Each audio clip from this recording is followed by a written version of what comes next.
Во последните 20 дена, второ обид на опозицијските партии за иницирање референдум поврзан со евроинтеграциите. Наредната недела Левица ќе поднесе во ДИК иницијатива со референдумско прашање дали сте за продолжување на преговорите со ЕУ со прифаќање на собраниските заклучоци од 16 јули.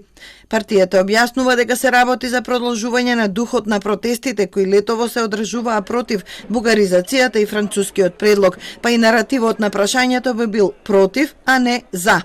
Левица е уверена дека формално правно е невозможно да се одбие ваква иницијатива, бидејќи не се преиспитува директно францускиот предлог, туку заклучоците што ги усвоило собранието.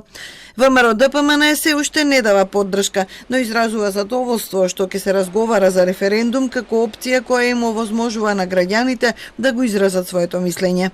Очекуваме во наредниот период иницијаторите суштински да го објаснат прашањето пред граѓаните. Потоа ќе излеземе со став.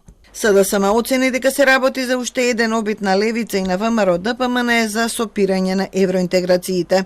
Криминалната антиевропска коалиција го бара спасот за својата политичка кариера само преку блокади и назадување на државата. Со ваквите очајни потези тие само дополнително се бетонираат во опозиција.